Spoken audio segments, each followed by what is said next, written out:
Today, we're going to dive into a 400-year-old literary trick that is, believe it or not, secretly shaping how we talk about our feelings right now, in the 21st century. It's called the Metaphysical Conceit, and, well, you can think of it as a metaphor that went and got its PhD. You've probably heard someone say something like, "My heart is in airplane mode." It's such a perfect modern way to say you're emotionally checked out, right? But what if I told you the creative blueprint for that exact kind of thinking comes from a group of poets from the 1600s? Yeah, I know, it sounds like a major stretch, but just stick with me. That's the puzzle we're about to solve. All right, but to crack that code, we've got to start with the basics. We need to look at the fundamental blueprint for any kind of creative comparison, the good old-fashioned metaphor. At its heart, a metaphor is actually pretty simple. It's when we talk about one thing as if it is something else. Not literally, of course, but it's a way to borrow the qualities from one thing to help us see another in a totally new, more interesting light.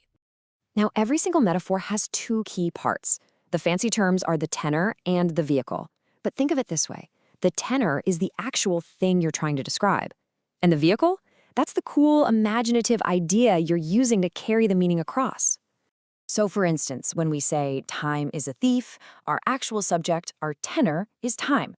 The vehicle we're using to get the idea across is a thief. And it works so well, right? Because a thief steals from us, usually when we're not looking, just like time does. It's simple, it's clear, and it's incredibly effective. Okay, so that's our basic blueprint. But now, let's meet the master architects who took that simple design and built something absolutely wild with it. It's time to talk about the metaphysical poet's massive upgrade. So we're jumping back to the 17th century, the 1600s, and the main players you need to know are these guys: John Donne, George Herbert, and Andrew Marvell. They were the pioneers of the super brainy and honestly often shocking new way of making comparisons. So what exactly did they do differently? Well, their special metaphors, what we now call metaphysical conceits, were on a whole other level. They were always unexpected. They would stretch a single really weird comparison over an entire poem.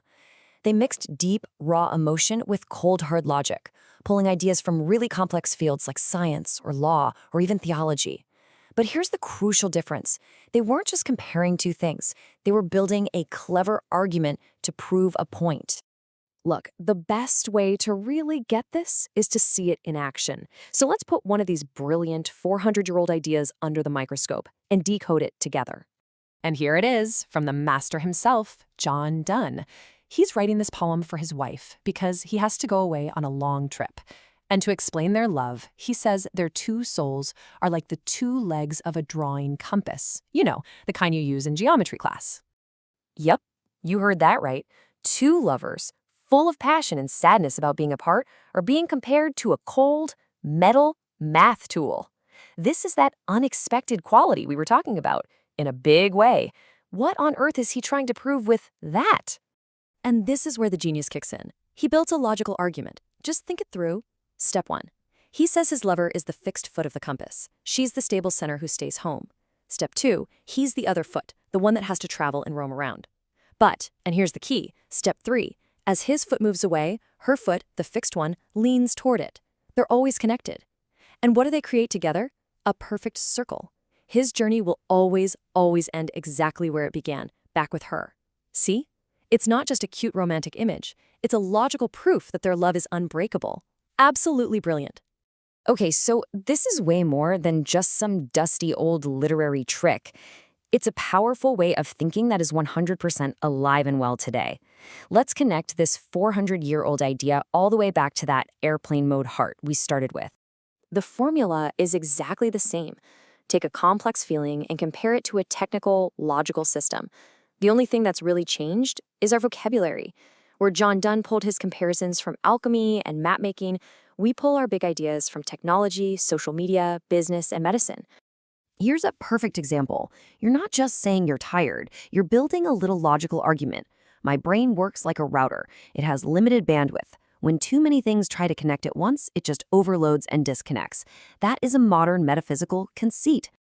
Or how about this one from the business world? Life isn't just a journey. It's a startup. I mean, think about all the meaning packed into that one phrase.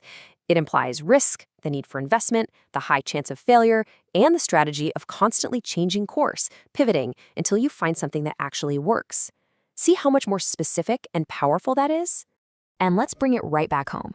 You weren't just ignored, you were ghosted like an Instagram story. The comparison says so much more. It implies a temporary existence, a public disappearance after a strict 24-hour countdown, and the totally casual digital way all happened. It's clever, it's specific, and it's a little bit brutal, just like a good conceit. So we've decoded the past, we've connected it to the present. But so what? Why does any of this actually matter? Why should we even care about making these kinds of clever comparisons in our own lives? Well, here's the takeaway. First, thinking this way is like a workout for your brain. It trains you to find these surprising connections all around you. Second, it shows us that logic and emotion aren't opposites. In fact, a strong logical argument can make an emotional point way more powerful. And finally, this isn't just for poetry. It's an amazing tool for advertising, for branding, for social media, really for any time you need to make a complex idea unforgettable. So we're going to leave you with a little challenge. You now have the 400-year-old secret formula. Take a complex feeling and build a logical argument for it using an unexpected idea from tech or science or business. What's the most surprising modern conceit you can come up with?